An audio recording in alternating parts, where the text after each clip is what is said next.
It's Thursday, May 3rd, 2012. I'm Alex Jones, and this is Infowars Nightly News. Tonight, the battle lines have been drawn. Breaking news from Infowars.com. As leaked U.S. Army documents outline the plan for re-education camps in America. Shocking plans discovered to put political activists in prison camps and then to be pacified by PSYOP officers. It's decision time for the U.S. military. Whom will you serve? Then, the FBI's latest plot to engineer their own job security, as 5 crackheads in Cleveland are arrested after being recruited and trained to blow up bridges. Plus, shocking video of police drugging Occupy protesters, corrupt officers and county deputies caught in the act. Alex Jones talks to Dan Feidt, the producer of the video that documents Minnesota police picking up young people off the street for training programs. Multiple participants say officers gave them illicit drugs and gave them incentives to take the drugs and encouraged them to be informants. Infowars Nightly News investigates. Plus, an update on Ron Paul's campaign surge as he moves into position to seize control of the GOP. All that and more on the Infowars Nightly News. And now your host, Alex Jones.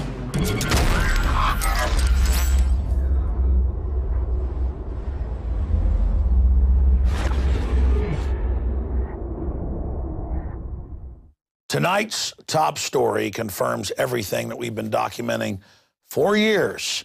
It's been leaked, and since then we've confirmed it's even on an official Army.gov website. U.S. Army document outlines plan for re-education camps in America. Political activists would be pacified to sympathize with the government or learn their Stockholm syndrome, because the government itself is run by foreign banks. It goes on to say they would identify malcontents, trained agitators, or people that don't like being gang raped by the government, and political leaders within the facility who may try to organize resistance or create disturbances in the United States. They develop and execute indoctrination programs to reduce or remove antagonistic attitudes. Don't like the fact your kids were shipped over to Saudi Arabia? While you're in a FEMA camp, they'll teach you. And identifies political activists. Don't have that in America. Hell, ask George Washington. That's illegal. Provides loudspeaker support. I've been to urban warfare drills where they train to target the American people, such as administrative announcements. America is a pig house that worships your loving bankers. Right out of Red Dawn. When necessary, helps the military police commander control detainee and the evil American populations. Plans and executes a PSYOP, or psychological warfare, that's what our military is for, is to wage war against us, that produces an understanding and appreciation of U.S. policies and actions. It goes on. This story has gone mega viral, as it should. FEMA camps confirmed, in triplicate, and that they're re-education camps.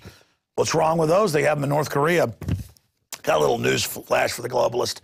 You may have drugged and dumbed down and brainwashed most of the American people, but a large cohort of us are awake. And if you think you're going to take this country like it's Soviet Russia or Nazi Germany or Chi-Com China, you got another thing coming. There's enough of us left who understand what's happening that you're not going to get away with this. And by the way, this stuff's blowing up in your face. You think we're scared by all this? You may have even leaked this on purpose. It doesn't scare us. It only lets us understand we're on the right side of history. Continuing with this PSYOP, and no, this story is not a joke, it's in the Minnesota papers. Nationwide, a globalist organization is funding police to go pick up youth and others and give them cocaine, heroin, PCP, LSD, marijuana, all of it. They claim it's training officers to tell when you're using drugs. The truth is they're dumping off the homeless, drug addicts, mentally ill at any type of demonstration to have news cameras rolling to demonize people. They also get young people on drugs so they can then be informants to set up other innocents in exchange for the narcotics. So the drug-dealing government from the days of Serpico is getting even more sophisticated. And we've got a guest, Dan Feidt from Minnesota, coming up to break all of that down this evening. Speaking of provocateur actions, the FBI has been in the New York Times, you name it, caught busting groups they create. They don't just infiltrate, they go out and create them. And you know who they find in every case, whether it's Muslims or anarchists? Mentally retarded people on welfare, schizophrenics, crackheads. I mean, I could go out and hire an Austin crackhead or schizophrenic in an hour with $10,000 to say they're going to, you know, blow up the Capitol. I would never do that. But the point is, this is so incredible. FBI nabs 5 mastermind geniuses after teaching them how to blow up a bridge in Cleveland. And it's all part of just hyping non-existent threats. Like you're told, give your rights up, Al-Qaeda is going to attack you. But Al-Qaeda is our friend now, and we need to give up all our rights because they're going to attack us. But they are attacking Libya and Syria and other countries. Shifting gears out of the latest FBI provocateur staged event with the mentally unfit, we move right along to USA Today. So much money's being spent, billions every month, literally, to launch satellites to spy on farmers and your backyard and you and your family, government using your tax money against you, that report warns of weather satellites' rapid decline. Predicting the weather is tricky enough. Now a new government-sponsored report warns that the USA's ability to track tornadoes, forecast hurricanes, and study climate change is about to diminish. All the money's going into surveilling the people. That's just more begging for money so they can shove a camera down our throat while shipping narcotics into our country. Our government doesn't exist. It's Goldman Sachs, JP Morgan Chase run. Look at this little article. Murder, suicide, or assassination. Did veteran J.T. Reddy pay the price for going constitutional? And that is an article by Patrick Henningsen, a volunteer U.S. border guard and outspoken former U.S. Marine. J.T. Reddy was found dead Wednesday afternoon along with 3 adults and 1 small child in an apartment mass shooting, an apparent mass shooting in Gilbert, Arizona. This is one of the favorite ways the different mafia groups do it. We saw a state senator in Georgia exposing child kidnapping rings, and they went and killed her and her husband, said a murder-suicide. I find this very suspicious. I'd watch this guy. He didn't come off totally like a Fed, like Hal Turner, as most white supremacists, but he did come off as unstable, so he might have done it. It's just that when you know that these things have been staged in the past with all this other propaganda going on, it's very, very suspicious. Speculation of a cover-up frenzy was fueled by an early statement by Sergeant Bill Balfoss stating, "We do not believe the suspect is at large. All the information is pointing to the fact that he is one of the dead at the house," thus continuing the latest trend of not waiting for a full coroner's report before publicly slandering and implicating someone. And that happened with Breitbart. Hour and a half, 2 hours after he's dead. Hey, nothing to look at. He died an hour, few hours before releasing documents on Obama. And then the coroner, of course, died of poisoning, but that's no big deal. Continuing here, moving along from this individual, Oklahoma City bombing grand juror Hoppy Heidelberg passes. An amazing whistleblower, threatened by the FBI with death if he didn't stop exposing the bombs in the building. Hoppy tirelessly worked to expose the truth of what was happening. 1940 to 2012, I think the last interview he did, in fact, he said was on this show with me. Well, we should re-air that in the next few weeks. And he said, yeah, I've got to go fight this thing I have. I don't want to call it cancer and give it power. But Hoppy Heidelberg has gone on to be with the good Lord. So good job, Hoppy, for exposing those globalist terrorists staged Oklahoma City. And we'll be seeing you someday, my friend, along with all of your ancestors and those to come. Let's shift gears now. Officials frantic over Ron Paul supporters seizing control over GOP. Hey, Ron Paul has seized most of the delegates. And in many states, they now admit, like Iowa and, of course, Maine, he really did win. Up front, he was winning, so they just said he lost to create the illusion he didn't have momentum. He gets crowds of 10, 12,000 all over the country. Mitt Romney can't even get a couple hundred, even if he pays them, just like Newt Gingrich. Officials frantic over Ron Paul supporters seizing control of GOP.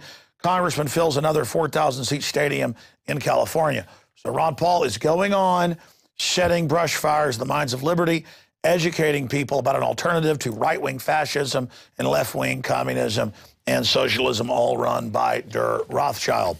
And continuing with an apple that didn't fall too far from the tree, Rand Paul launches campaign to end the TSA. Our story went viral today thanks to DrudgeReport.com. He is in legislative action to abolish government involvement in security and to replace it with the airports making the decision about their own security they want to hire.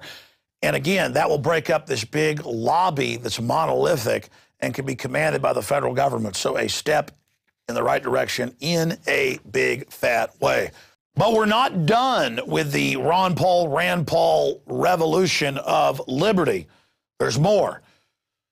We've already aired this week the full speech of Ron Paul talking about false flag terror. Here is some of the man on the street from that rally. We now have the official number, 6,000 plus people. And then we'll come back with the quote of the day before our guest. It's part of the jam-packed information overload that is teleprompter-free Infowars Nightly News. 15-day free subscription at prisonplanet.tv. Richard Reeves here reporting for Infowars.com. It is April 26th of 2012. We are on the grounds of the LBJ Presidential Library at the lawn on the west side of the venue. We're about to have Ron Paul speak here at 7 p.m. We already have a large crowd. We've got about 30 minutes before the event. There are probably at least over 1,000 people here ready to see Ron Paul. They've really come prepared with their signs, their shirts, their buttons, and it looks like it will be an awesome speaking engagement here in Austin, Texas coming up. I see a lot of people I saw last time around. I see a lot of new people, and I'm encouraged by that. I'm not going to, sit here and pretend like the establishment doesn't have a few things up their sleeve when it comes to, rigging the election, I'll allege. But it's still optimistic. It still feels good to try and to do the right thing, even if you know that everything's stacked against you. What we have to think about is restoration of personal responsibility and personal decision making, and that's what freedom is all about.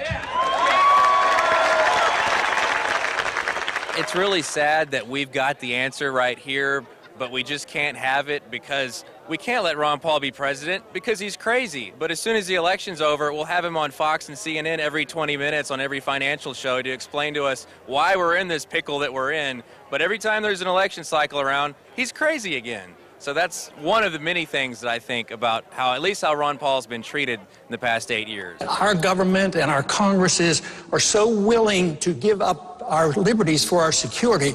I have a personal belief that you never have to give up liberty for security. You can still provide security without sacrificing our Bill of Rights. Despite the fact that a lot of people say the race for the nomination for the Republican Party is over, do you believe that? What do you think about that? I don't believe it for a second. If you look at the delegate count, and they haven't even counted California or Texas yet, it looked like Texas was going to go to Santorum, and now he's out. So Texas will most likely go to Ron Paul, and California is 80%, with their Republican Party, 80% for Ron Paul. And so he's only 2 states away from getting the minimum 5 states to be part of the nomination at the very beginning. Do you think he'll get the 5 states? I do, and I think for those in the know, we see that he's going to take it. We are at a critical point right now. If we don't vote for him, we are in trouble. It's Goldman Sachs or Goldman Sachs.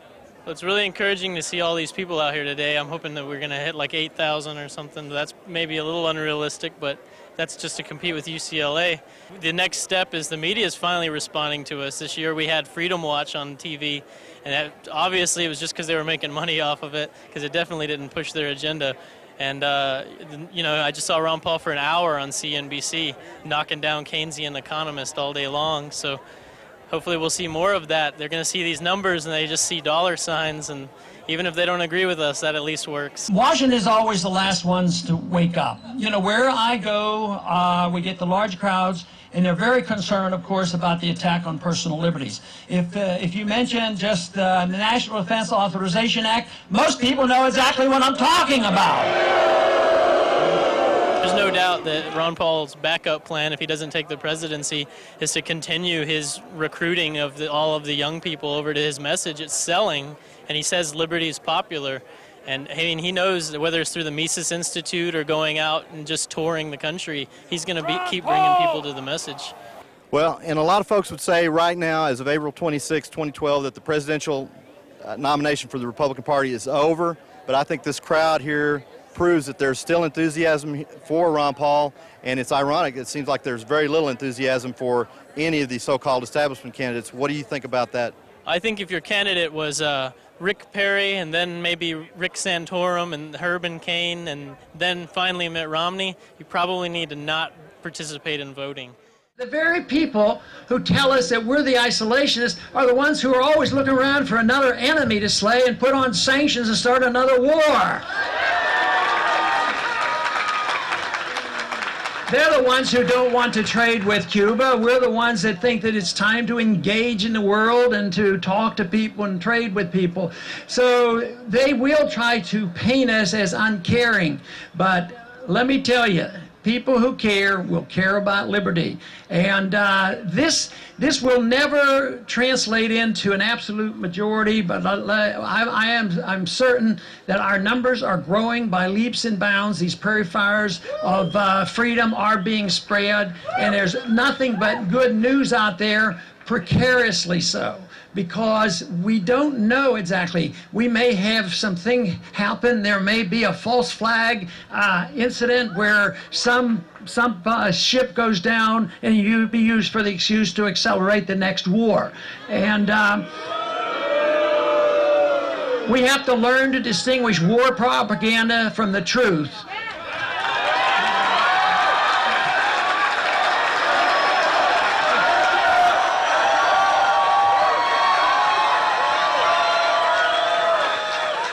Dr. Paul, today's headline story on Infowars.com is about how the government is planning to secretly evacuate Chicago during the upcoming NATO summit in May. Do you have any comments about that? I haven't seen that, but I don't know exactly what's behind all that. But those kind of statements concern me. Could there be potentially another false flag event? I'm always worried about false flags. We got to get going, sir. Paul, you're a hero!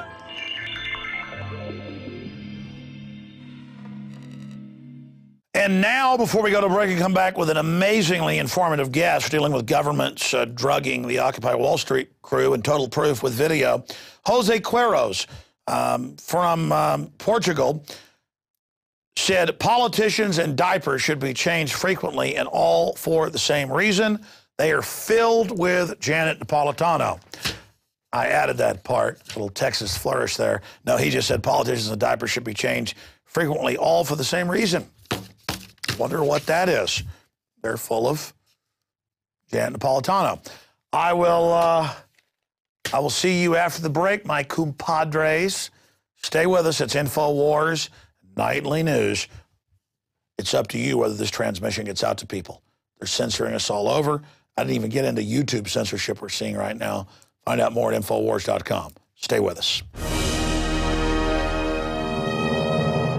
Have you been to InfoWarsShop.com lately? Express your inner patriot with these brand new InfoWars t-shirts. Say it loud with the InfoWars Bullhorn shirt.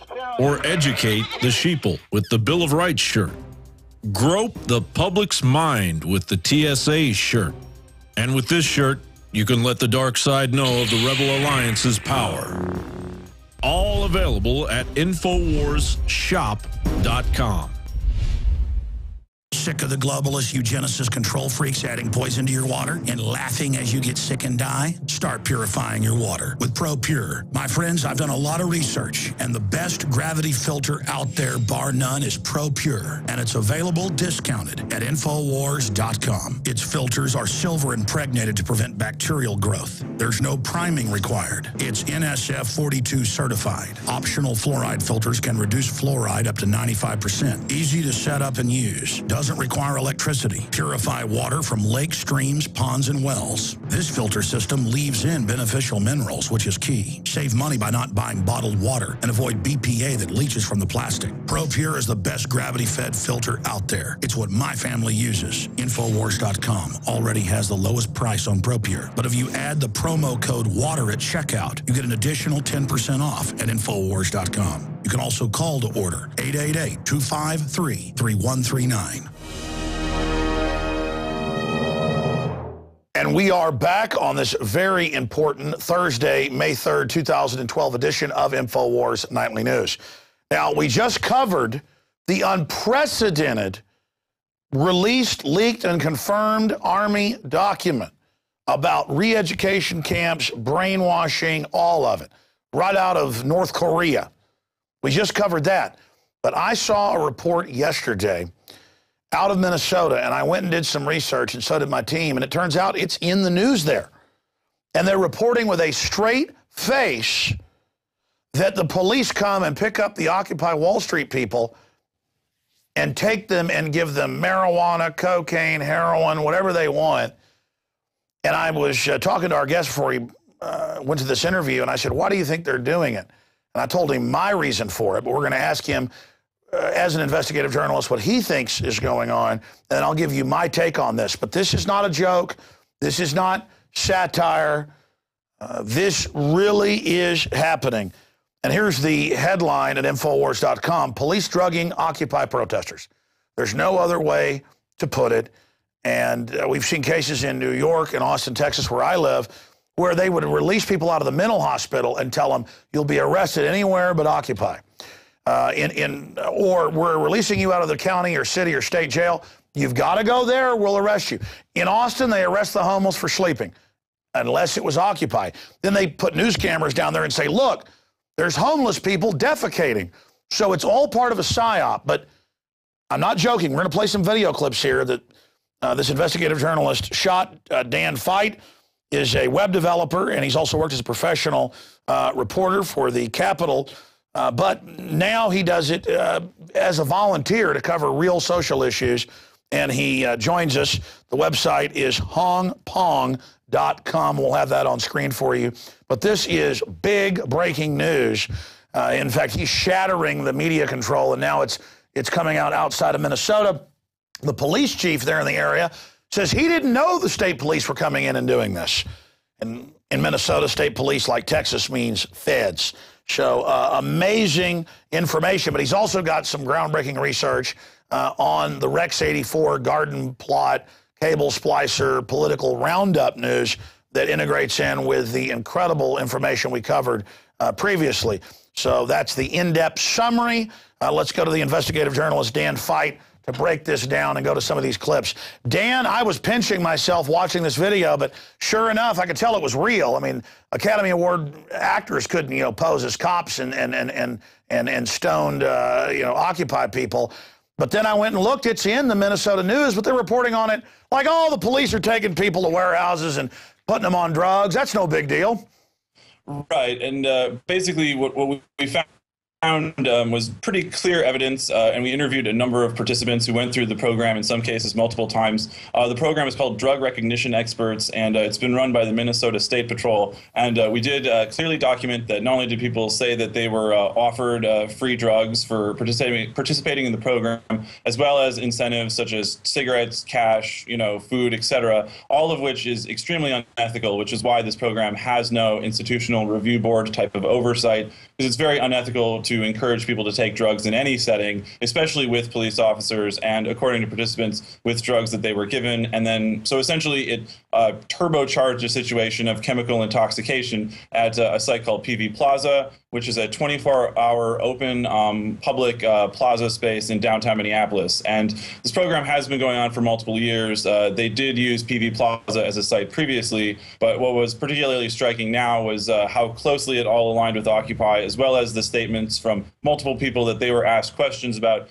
Who do you see the leaders are in Occupy? Can you tell us what you guys are doing? Can you tell us your plans to protest on May Day, et cetera, after intoxicating these people in a controlled setting, according to those participants? So that's pretty serious. And the DRE program, which was basically built up by the International Association of Chiefs of Police, which is actually a pretty dangerous organization. A friend of mine described it as globalist gun grabbers, classically, And so the IACP has rolled this DRE program out across the country. It seems No, they are. They openly say they want to use foreign troops in America, and they do not believe in the civilian ownership of firearms. This is a extremely anti-freedom organization. Well, IACP is one of the principal organizations that advanced the whole platform of fusion centers, and now they're trying to expand a new total information awareness type of system, which is called NIEM, or National Information Exchange Model. So one thing perhaps that people that are both part of, the liberty movement type people as well as Occupy people could work on is trying to get their municipalities to pull out of the IACP and, basically isolate the negative influence that this organization has, which is not widely known. But I think that would be one way that we could address the problem of these kind of policies being rolled out. Well, I agree. I want to get you on the wider radio show because I've been reading your articles. You're extremely informed. I've been nose to the grindstone for 17 years. And I even learned some stuff and went and checked and found out you were telling the truth and it was accurate. And unfortunately, it's hard for me to learn something new about all the things they're doing because I'm so immersed in it. But you can teach an old dog new tricks. Look, let's cut right to the chase before we play some clips, and I want you to elaborate on the wider image here. Minnesota, as you know, during the RNC, almost 4 years ago, they used an Austin Fed front guy. Well, I mean, tell folks about that because so much we see is happening in Minnesota and in and around Minneapolis, St. Paul as an epicenter. And then now I want to get into the motive after that of why are they doing this? Demonize Occupy, make them look like a bunch of drug heads, create databases on people, interrogate folks while they're under the truth serum of drugs. I mean, there's so many things going on here. Yes, absolutely. I think the best way to describe the overall Midwest pattern is there's something called the Midwest Green Scare, which a really good reporter, Will Potters, covered in detail. Essentially, there are tons of people working for different federal agencies that are supposedly looking for terrorists, but since they really don't have any terrorists, they can collect what are called, in the FBI, statistical accomplishments for hassling people, putting them on watch lists and that kind of thing. I was recently provided with more than 600 pages of documents from 2 FBI investigations, and you can Google that if you look up COINTELPRO Gothic 2. The first story was called COINTELPRO Gothic, and that addresses the operational pattern the FBI has across the Midwest to shadow activists before the Occupy movement started. And more broadly, yes, I think it's pretty clear they're interested in doing a lot of database collection and that kind of thing, and it extends beyond the government as well. There has been a great deal of overt surveillance by shady parties around the Twin Cities in the last couple months, and I think it's it's probably fairly likely that those are people like private security hired by the banks to photograph people and that kind of thing. So it's a high tempo thing, and I would say looking up green is the new Red Scare and checking that out, you can find a lot of information about a number of different levels of this type of program going on that started well before Occupy. Well, that's what I discovered more than a decade ago.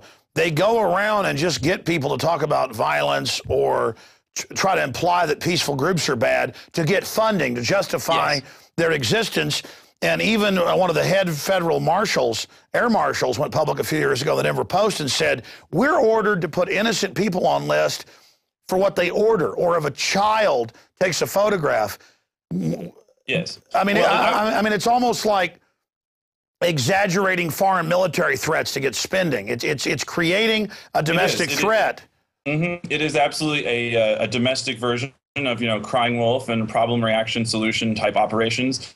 In the last several years, I've run into at least 4 people that turned out to be FBI operatives. And I set up one of the, essentially the original IRC chat channel for Occupy Wall Street when it started, because I've been involved in the live video team since the very first day everything got rolling. And within a couple of weeks, the FBI sent their controlled hacker, Sabu, onto my channel to kind of, lurk as an identity. So the FBI is really all over things, and their operational pattern clearly involves planting informants, such as Brandon Darby was the one who was set up in Texas to create a threat during the RNC, and this case in Cleveland, which was on the exact same operational pattern. So there's really no regulation of what the FBI does in these situations, but whenever they create anything like this, they can accumulate statistical accomplishments, and we can only find out about that through freedom of information requests. And that's right. They're not infiltrating truly dangerous or bad groups. They're getting the underwear bomber on the plane in Amsterdam so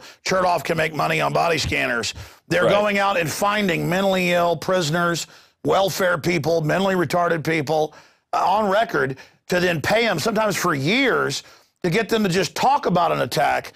and then viciously sending them to prison when they really need to be in a hospital. Are you excited about the fact that suddenly it's all over mainstream news that the FBI creates its own terror threats and then stops them?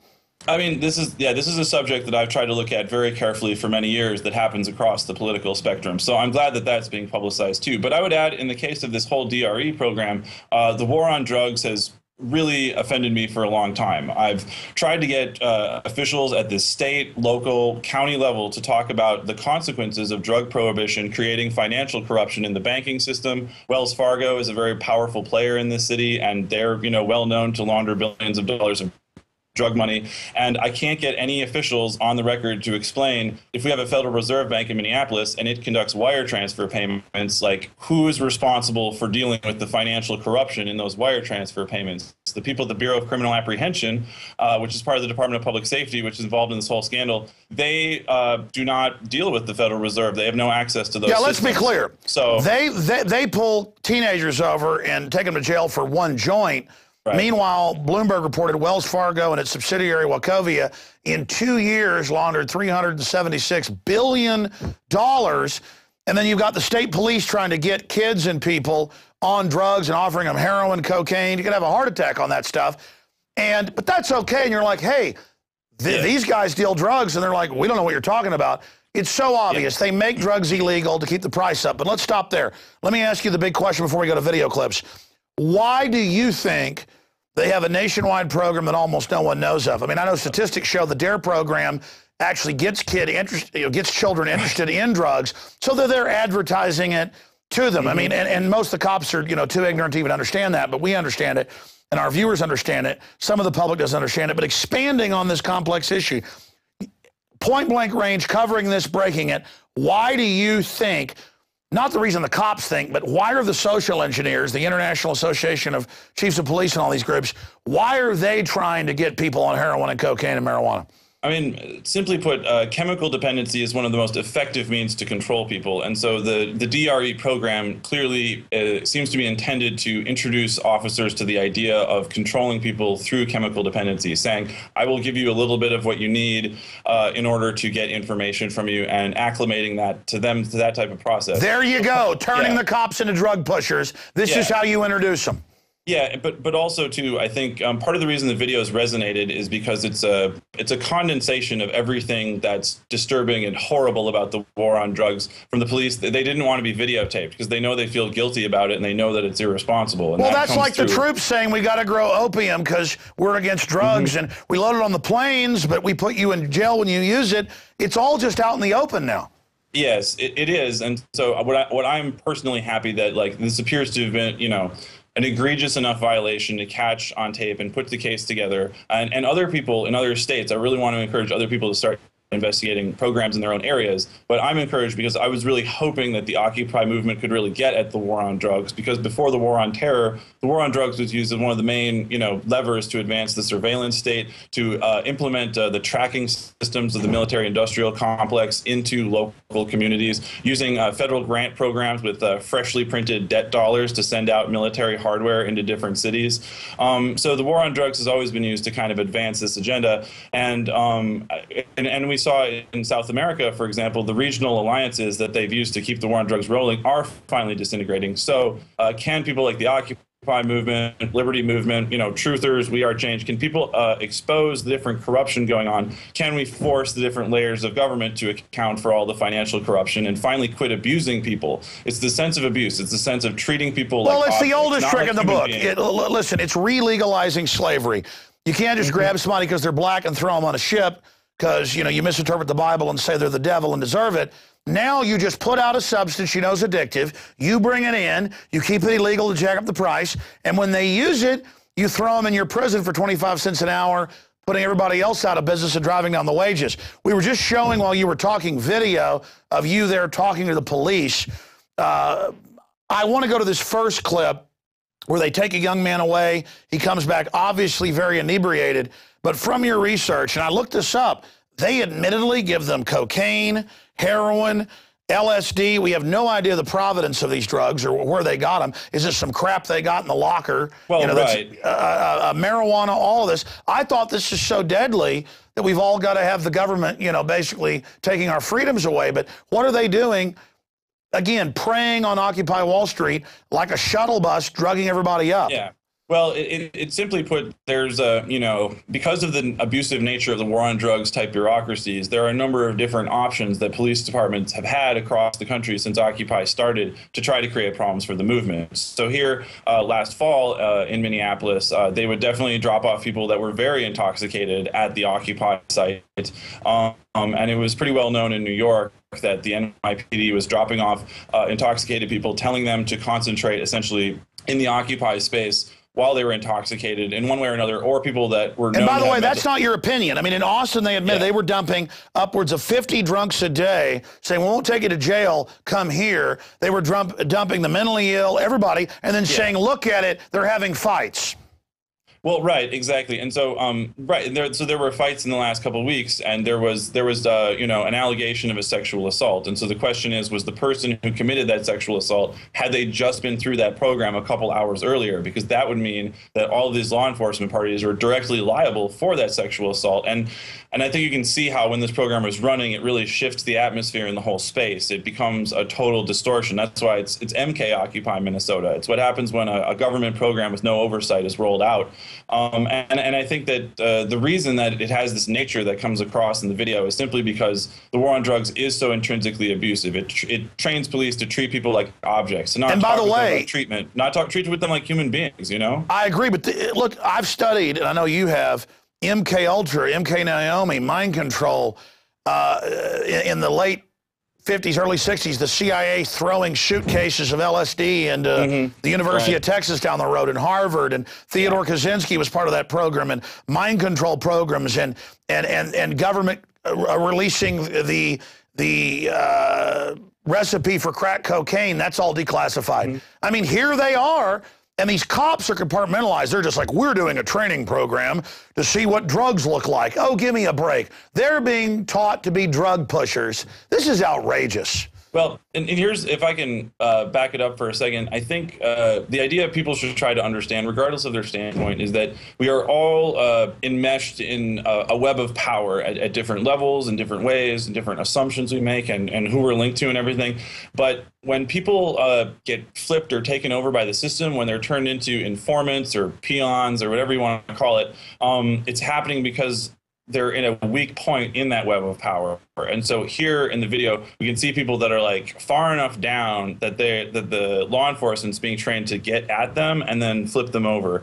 And you know, that's essentially, generally speaking, I think the pattern that we should all try to look for. No, you know, no. I think that's the answer. Look for people they can provocateur and set up, generally assess them, create files on everyone, but find out who can be informants and provocateurs, because now the cops are giving you cash, money, cigarettes, and cocaine. Yeah, and you know, I mean, it's been a rough ride with the Occupy movement. It's had its ups and downs, and I've been involved since the first day. But for at least one thing is that it's really flushed a lot of abusive and shocking practices into the open. Like people, if we just were simply telling people about this program, they probably wouldn't believe us. But because we were able to document it, which anybody can do if they work together in a team, you can make it happen. I just want to add, too, that I did not shoot most of the video. I essentially acted as kind of a coordinator, producer, interviewer. I shot some video, but this was a large project with people from 4 different organizations: Communities United Against Police Brutality, Occupy Minneapolis, Twin Cities Indie Media, and Rogue Media. So it was a real good collaborative project effort, but I think that if we can encourage people to do similar efforts, we can expose absolutely, and regardless of people's political persuasion, basic liberty and freedom and the Bill of Rights, Constitution, due process, human rights is the tie that binds us all together. I want to go to this. I want to go to this first clip. Let's go to that now.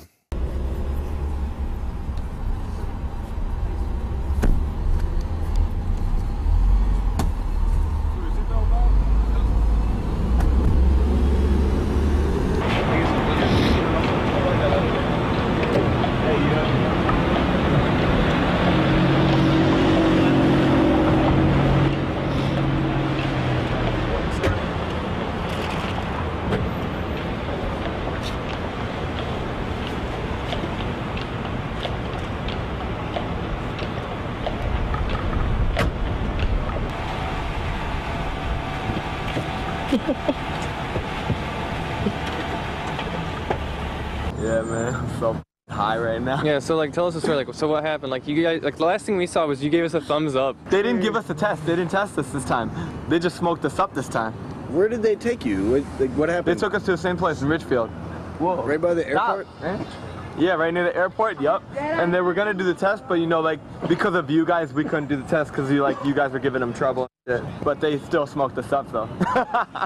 And then they gave me a bowl, too, and we smoked on them forever. Wow. For like a whole hour. Was it straight? Was they it gave us a whole bag of weed, and then we smoked it all up. Like the entire, like, yeah. Holy shit. Half, you got half.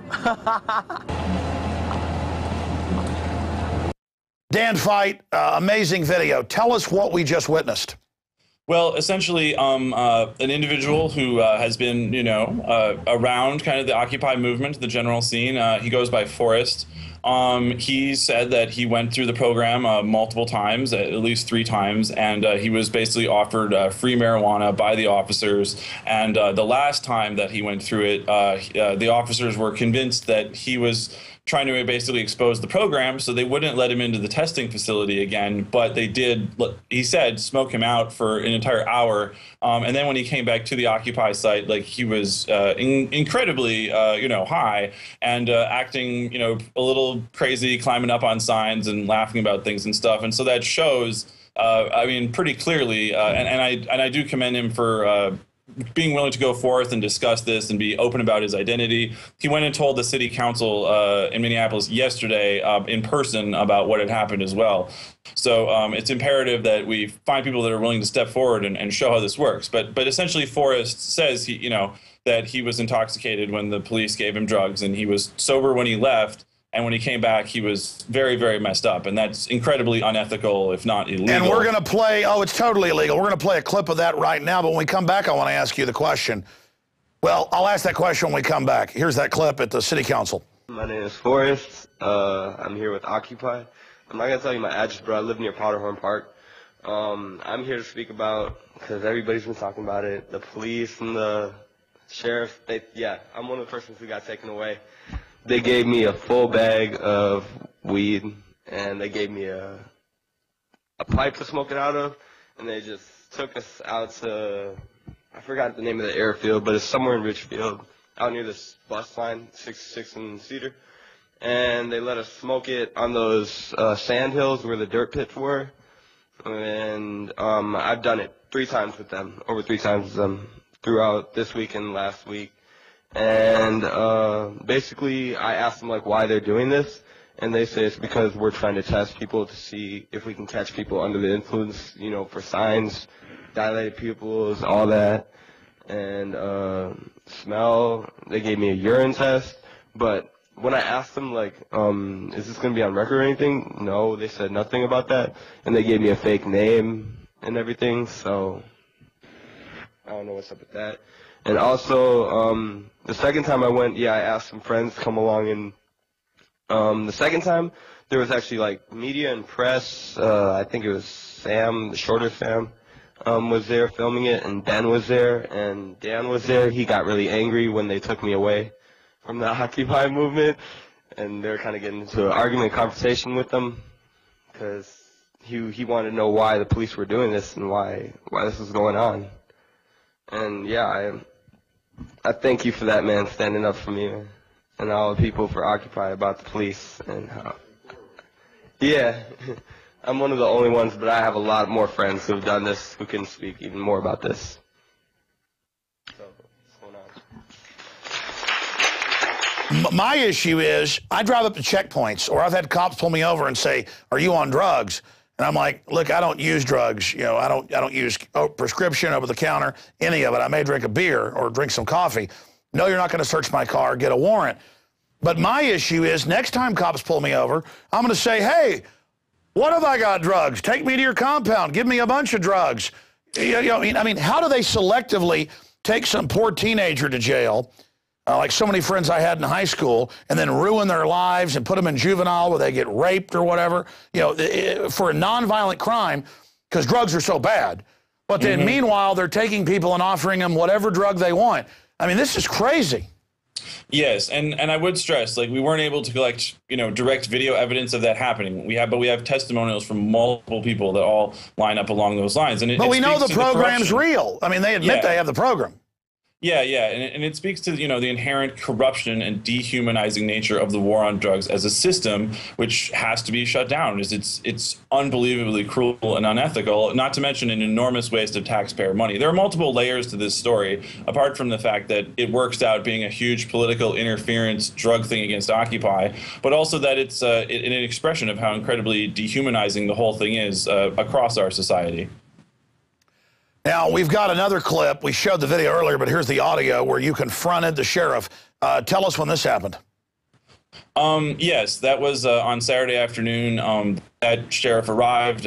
We kind of show him getting out with the state patrol. He was from Olmsted County, which is an outstate county, and I was able to basically get him to talk about who the director of the program was and the fact that there was no institutional review to protect the interests and safety of these test subjects. So he's out of his jurisdiction from another county taking people to use drugs. Yeah. He's it's across it's a whole program that runs across the state. So it's another way to merge and get rid of jurisdictions. Incredible. Here's that clip. Do you have adequate medical personnel at any of the facilities where this is being done? Everything that we do is completely validated. Okay? It's being run by the State Patrol? Yep. Okay, Department of Public who's the Safety. Officer? Okay, Department of Public Safety. Who's the officer in charge? Why do I have to tell you that? Who are you? Because you're spending our tax dollars. Who are you? Who are you? Well, he's a citizen. Right? N. Jacobson from the Olmsted Right, County. I know. Yeah. Sir N. Jacobson from the Olmsted County Sheriff's Department. I've talked with Adam before. We need to know who's running this program and whether or not adequate medical or ethical safeguards have been put in. So it's the State Patrol, but you can't tell me the name of the officer running the program? The coordinator for the state. His name is Rick Munoz. He's a sergeant with the State Patrol. Okay. It's called the DRE program. DRE? You can look it up. Drug Recognition Evaluator. Okay. Yep, you can look it up on the internet. It's actually a national program.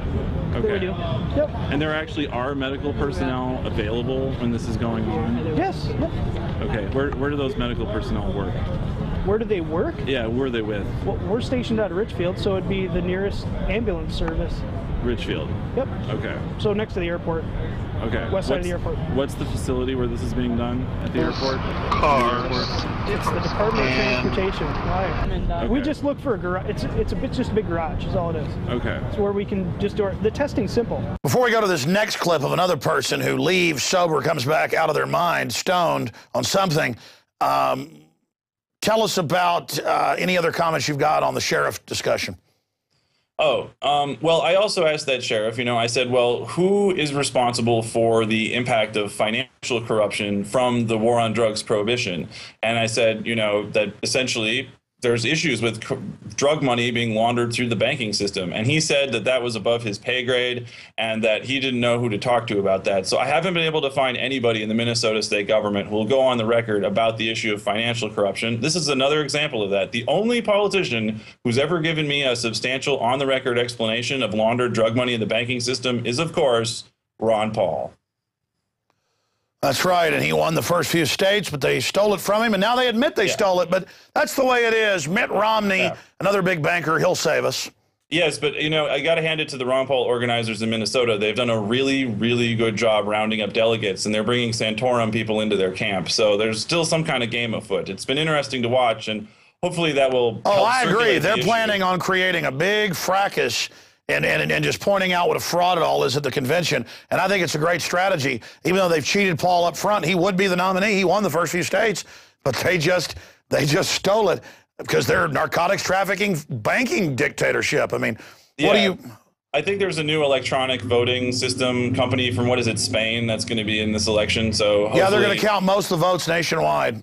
Yeah. But I also wanted to touch really quickly on the upcoming NATO summit, if we have time for that right now. I want to get to that, and I want to give you the floor for about 10 minutes because I just wanted to go through all these points when we come back from this last clip of another young man who leaves sober, comes back out of his mind. Here's that clip. They asked me how much I had to smoke. Well, how are you? I didn't answer anything. And then they asked me if I wanted to smoke more. It just stopped me on my tracks. Like, yes. And then what? And then I smoked with a cop. How did they go about asking you to come with them? They were like, "Did you come with us? We're doing a research on people who are under the influence of marijuana." And this was Hennepin County? This is sheriffs or cops? Sheriffs from a different county. Sheriffs from a different county brought you to the first precinct of Minneapolis, Hennepin County. And you smoked weed inside a Hennepin County precinct. And so when they were bringing you there, did they handcuff you? Did they tell you anything? Did they give you any rights or anything? Did they take your name? Well, no, they didn't take my name. They didn't ask for anything. They didn't ask for anything? No. They just wanted to see. What did they say they wanted to get from you? What kind of information? Like how people act under the influence of street drugs. In this case, marijuana. So they knew that you had already smoked, and yet they provided more weed for you to smoke. Oh yeah. Was it high grade weed? Dude, this is some of the best shit I've had in my life. Like now I know what happens with stuff they confiscate. Said, would you like to partake in this research that we're doing? It's like, not really. But is there compensation for it? He said, yeah, we'll give you more. We'll give you more marijuana. We'll buy you a pack of cigarettes and take you out to lunch. They said, we know who you are. We know that you're Panda and that you're deep into the Occupy movement. And I was like, dang, am I that infamous in the system? They would give me a quarter more of marijuana, and if I said I would become an informant. Me being the devious bastard that I am, I said, sure. And I reneged as soon as I got out of the cop car on Nicollet and 9th. They didn't really mention too much of what they wanted to know. They said that they would contact me when the time's right. Just another example of somebody leaving sober, bombed out of their mind. This just goes on all day. Any other points on that? And then let's get into the NATO summit, what's happening with that, the G20, and then your research into the FEMA camp situation, which is now admitted. Yes. Well, I would just, simply wrap this up by saying the DRE program was supposed to resume today at 3 o'clock. And so we'll see if there are still personnel trying to run this program. We will see if there are vehicles down at the Minnesota Department of Transportation facility, which is at 66th and Cedar Avenue on the east side of the Minneapolis airport, west side of the airport. And so we'll see if they keep running this program. We had to put this video out quickly because this was really, really unsafe for everyone. And so I'm really hoping that the program has been stopped. One more point I forgot to add. In the video, he talks about they tried to get him to become an informant. Mm-hmm. Yeah, absolutely. He said that they basically gave him a quarter ounce of marijuana in exchange for promising to give them information later. And then the other guy, the guy with the big hair, Forrest, he also started questioning, and he was so intoxicated that he started talking. And so we can clearly see that this is being used to train them to, convert people into informants. Like if it's a training program, that's what they're training. No, that's how the cops turn your kids against you. This is what some of the Soviets did, is give them drugs. And so now the cops are the drug pushers. I guess they've always been the drug pushers. Look at Serpico. Right. They're keeping the market alive, right? Making sure the profit margins flow to the financial industry, also known as Wall Street. That's what I try to tell people. I mean, folks, do not use Big Pharma. They make money, these illegal drugs. It's just, come on, you don't need it. You fall into their trap. But the problem is now they're making whole milk evil so they can raid us. This whole war on drugs, as you said, is proliferating into every level. The surveillance society, the surveillance of banking, the harassment. I mean, every once in a while I get allergies and I go to get some Sudafed and they get my license and scan it and it's such a joke. Yes. And the sad thing at the public policy level, which I've covered at the state legislature for a long time, legislators who are working on expanding the war on drugs are very deceptive about the fiscal impact of those expenditures, which are obviously a really bad use of taxpayer money that we can't afford right now. The prisons are bankrupting us. The prisons are bankrupting us. Yes, but they lie about the fact that these programs will cost money. They lie about the fact making them open-ended will cost money. They basically, it's just disgusting the amount of essentially authoritarian patronage networks which you can expand and finance through this process. It brings black ops to America. It brings corruption of police. They made so much money off 9 years of prohibition. As soon as the alcohol prohibition was over, they made a bunch of drugs you could buy at the drugstore illegal. And drug use went way up. You can corrupt the police, corrupt the population. You can cut it down. You can create all these rivers of black market money. It's amazing. Look at how the war on drugs has wrecked Latin America. And just for survival, even their corrupt elites are saying legalize it now. And I want your comment on that because you alluded to it. This drug-dealing banking cartel is in crisis. The jig is up. I'm even hearing when Pat Robertson says decriminalize marijuana, you know they're in trouble. Right. And, you know, the thing is that things that can't go on forever don't. And so at certain points, such as with this video, we're going to finally start laying out the chunks of that basically bring down the fact that it's a system of fakeness. It's a system of fraudulent representations, which let them kind of, you know, keep committing acts like, you know, shaking people down, going to court, etc. And eventually that system of fakeness will start failing if we just keep working at it. But it will take a lot of work to make that happen and to just prove to everybody the whole thing is one huge fake scam and that we can't keep doing it anymore. And everyone's records should be expunged. The whole thing should be deleted from everyone's criminal records. Dan Feidt, you're certainly fighting tyranny. I'm impressed. You got 10 minutes. The floor is yours. I'm turning it over to you to get into the FEMA camps, your other research, other things you're working on, websites, other groups. It's good to know people out there understand what's happening. Break it down. Yes, thank you. One thing I just want to mention is that obviously the NATO summit is coming up in Chicago right now, and that is a national special security event. And so what that means is a whole different kind of set of circumstances come into play. I did just write a story a couple of weeks ago about a new department inside Homeland Security called Homeland Security Investigations. And these guys are getting involved in everything from national special security events to copyright enforcement to hackers to, you know, you name it. They even have like literally black helicopters landing at the Super Bowl so like, you know, SWAT teams can defend the 35-yard line. I'm not even kidding. So this agency creates backup agents for national special security events, and they also have these giant crazy trucks. This agency, HSI, is currently inside Immigrations and Customs Enforcement. I think everybody should look at it really carefully. It's very interesting. Now, the other thing too is that because in 2008 the Republican National Convention came to Minneapolis, and I was really shocked to see you know, essentially special deployments of the Minnesota National Guard. And I wanted to know what is the bureaucratic procedure behind all of that? How is that run through their Joint Command Center and so forth?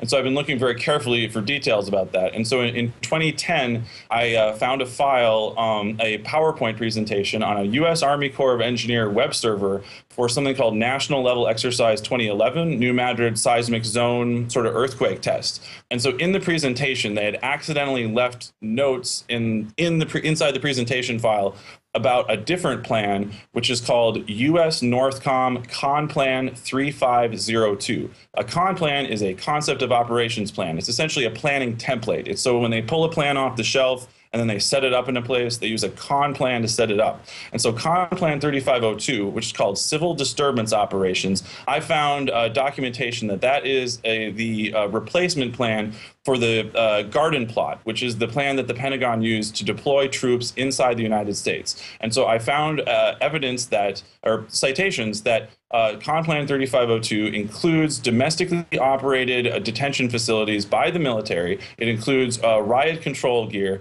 and it includes warrantless search and seizure. So at places like the RNC, the 2009 G20 in Pittsburgh, which I was also at, and then as well as this upcoming NATO summit, I think we can safely say that Con Plan 3502 is an important underlying planning document for the deployment of troops in the United States. They use these national security events as beta test, not just here, but worldwide. They're duplicating. I noticed at G20 where Dew got arrested 2 years ago, they were snatching and grabbing people, and we learned it was private security, was in command of the military, the police, everything.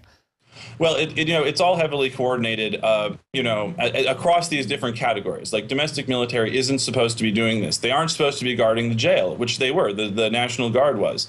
And so they, at the one level, they use something called Con Plan 3501, Defense Support of Civil Authorities. And that's the plan that's activated if they use helicopters during a flood or whatever. So that's the sort of benign plan. And then that's available publicly. It's called DSCA. And I think I saw a reference sort of in a way to the story that you guys just posted about this new camp thing.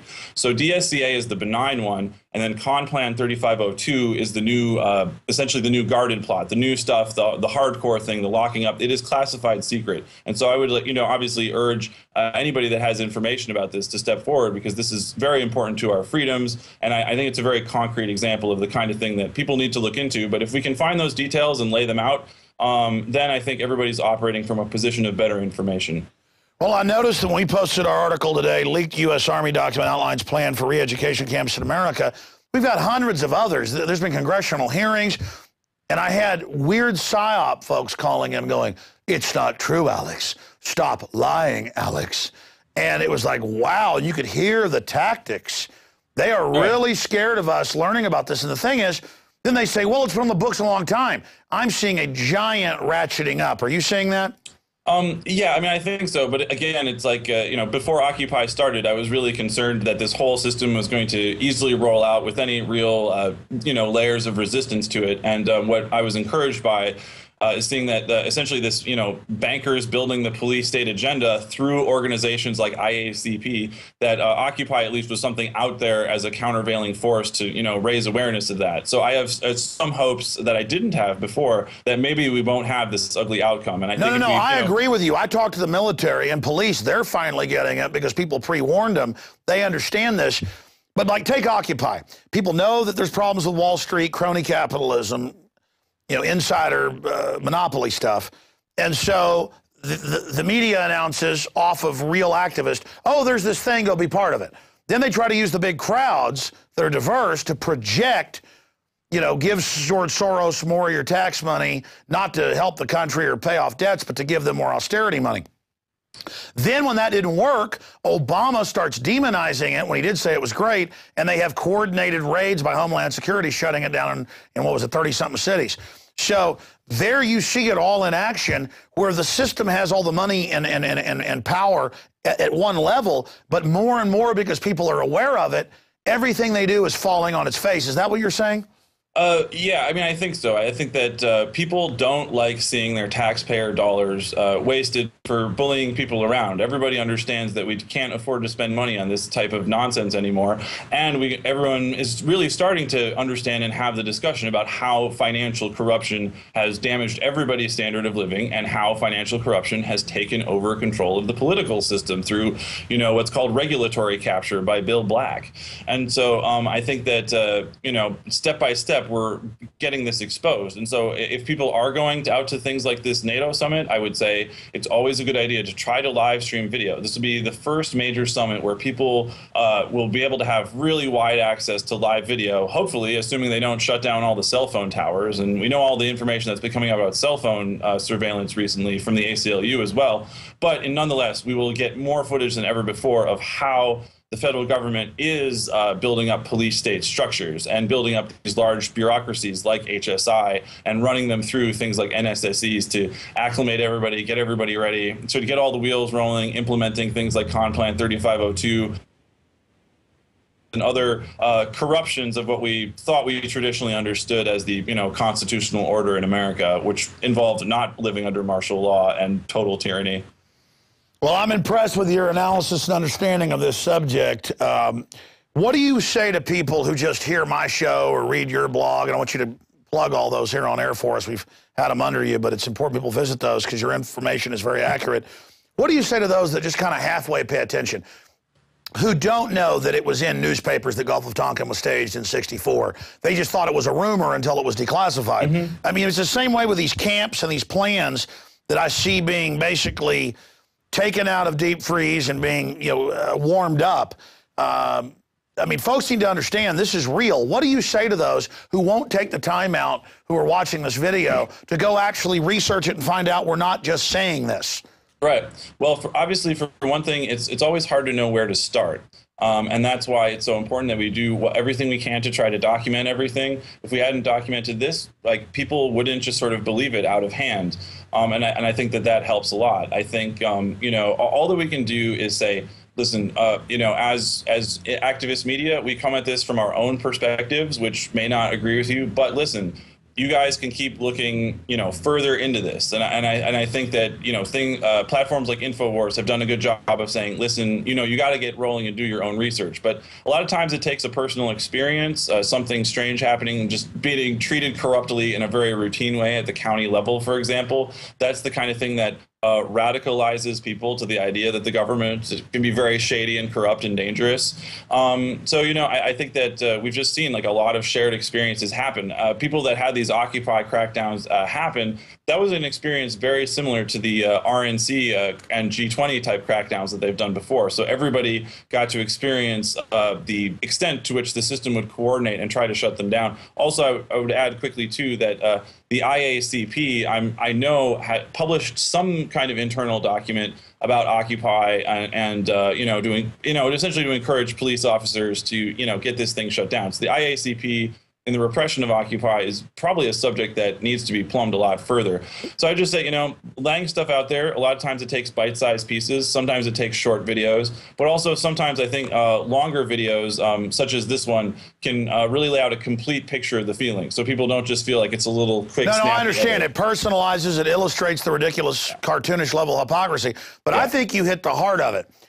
What is some international private group of police chiefs doing telling our local police what to do? What is the CIA doing, and it's illegal, as everybody knows, to be setting up threat fusion centers that they're in control of?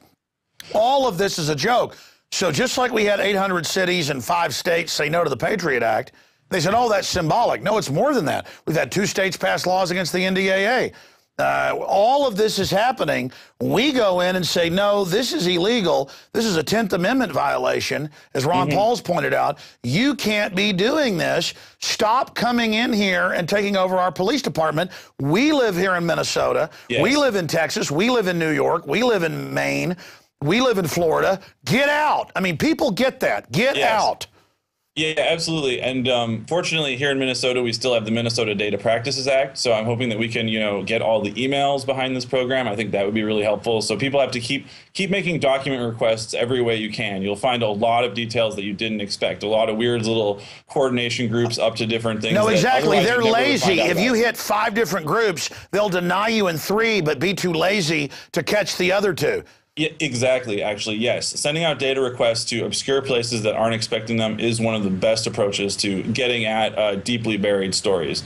So that would be definitely one suggested approach I would recommend for everybody. You know, get that video camera out there, get those data requests out there, start pulling that stuff together. And then if you can, you know, make that impactful case and put them really on the spot, like that's what you have to do to really affect the flow of decision making, which happens in these authoritarian bureaucracies that we're all so concerned about, you know, rightfully so. Wow. Well, I'm excited about the work you guys are doing, all the groups there. And I mean, I've seen a lot of activism out of Minnesota since 4 years ago. I mean, I saw it before, but since everybody saw the Fed command and demand and set up those innocent activists and send them to prison with the Molotov cocktails, I think that's really gotten people energized. I'm watching that from afar, but am I right? Right. Well, and I think, yeah, I mean, Minneapolis has really bore the brunt of a lot of FBI COINTELPRO operations, especially in the kind of anarchist and socialist scene going on. But people have learned from experience. People have learned about grand jury resistance. People have learned about the operational patterns of informants. People have learned to look out for their friends and have a good sense of how people operate. And I think that those experiences actually contributed to a base which helped make the Occupy movement achieve more tangible traction and more tangible benefits, and not simply just get played by the usual bag of tricks, generally speaking.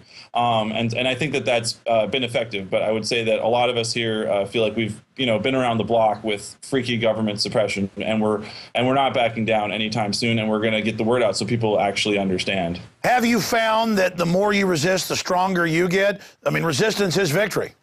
Yeah, I think so. I think once you get momentum really rolling, then you can really start making things happen. People see that. It gets new people motivated, because what we're really I would say broadly that the Occupy movement is about getting people to snap out of passivity, out of being passive spectators, and getting them to do their own stuff and have agency in their own lives, but also not like, you know, take orders from cadres of establishment people from whatever form of the establishment that's out there, but getting people to have agency in their own lives and showing them that they can do that, that they can, you know, take action themselves and not just sort of fob off responsibility through representatives and bureaucracies and stuff like that. So I think that that's been successful, and I think that applies to everybody, regardless of exactly. Instead of just begging some bureaucrat, you can show where they violated the laws and things and show them who's boss. I mean, the power of activism.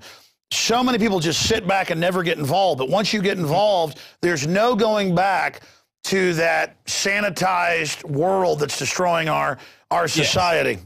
Right, and but also too, you know, it's important when we challenge very difficult things, when we have, you know, a whole line of, you know, turtled up riot police, when we're dealing with, you know, documents that talk about rounding people up and taking all their rights away and stuff.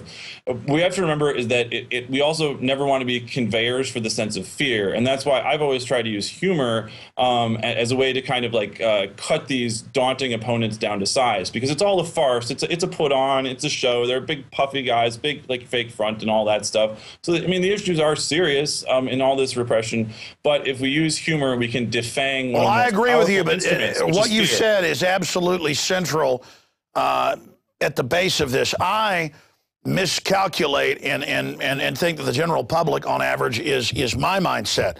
If somebody tells me there's a great dark threat coming, I immediately want to get motivated to fight it. But I realize that when I sit here and state how serious this is, a lot of people get scared, but they've got to understand the system has amassed all this blustering power because they are weak, and you don't realize how strong you are until you engage it. The fear is if we do cower and give in to them, then they win. And that's why they're amassing bigger and bigger giant tanks. I mean, they might come up with something, you know, the size of the Empire State Building to roll down the street to scare us. But it is because... That's what they had in Oakland like a couple of days ago, that monster tank that the Oakland Police Department rolled out against May Day. Yeah, so, but I mean, again, it shows how truly weak they are, and the system better hope. All these little front minions better hope it doesn't go to something physical, because then it's not going to be people facing their black tank out in the street. It's going to be something entirely different. And again, these cops, military, they're just people that are part of the system as well. We've all been under this.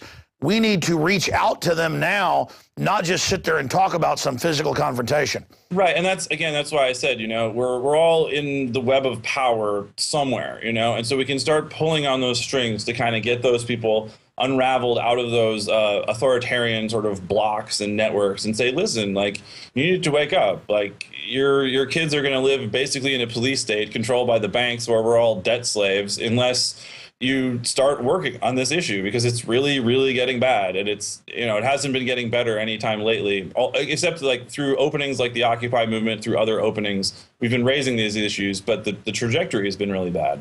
So, but we can all intervene, and we can prod at those people in the system and start showing them different things that erode their loyalty to the authoritarian trend. Well, I think we've had an amazing banter here, Dan Feidt, and I hope you'll come back as a correspondent from Minnesota for us on a routine basis. Thank you so much. 2-minute closing points if you haven't you made some points you wanted to cover. Yeah, again, I will just simply call upon everybody out there that you guys can do this stuff. We don't have like some magic like toolkit. We basically use live video, you know, little cell phone videos, that kind of thing. It's like you got to get out there in the community, have a good sense of who's around, who gets word of bad plans coming down the pike. But everybody can do this. There's a huge opportunity right now to, in particular, go after the war on drugs, which is a major wing of the total authoritarian trajectory. And I personally am really hoping that the war on drugs can be challenged to the core and then finally shut down, and we can end the prison industrial complex and this abusive, you know, system of statism and exploitation and dehumanization that we've documented here. It's repellent, and people sense that, and they're reacting appropriately. But anybody can make this happen, so get out there and do it. That's my suggestion. I agree with you. It's not just a wing. The drug war is at the very heart of everything. We've got to end it. And people say, oh, you want people on drugs. As you know, countries that have decriminalized, drug use goes down generally by about half. It takes all the money out of it. And there's not these crack zombies running around robbing people to get money to go buy crack that goes to a big bank. And every time you ask the cops, hey, that bank's laundering the money, they laugh at you. That's above my pay grade. But I think about my children who will be teenagers soon, and they're going to be out there in the middle of this, and if they're dumb enough to, you know, use drugs or something, they're going to have the cops preying on them. And again, do the cops want their kids preyed on? I mean, this is just so, it's ridiculous. Yeah, and also, too, the other thing about it is that the war on drugs and the battle to repress the Occupy movement is really a battle over public space, because Occupy says all of us should have agency to make change and influence our lives, but the system wants us to be passive spectators. And so in Minneapolis, they're trying to rail through an incredibly expensive new NFL stadium, which will put us all in debt slavery to bond payments and that corporate type of thing. Welfare, again. Passive, and being a passive spectator and not being engaged in our own lives. And so what things like Occupy can do, what things like getting out there and shooting videos yourselves can do, is reverse that authoritarian spectacle, which is one of the main features of fascist and authoritarian political regimes. Reversing the spectacle is always a great idea. So get off the bench, get in the game. Resistance is victory. Dan Feidt, great job. Thank you so much for your amazing report.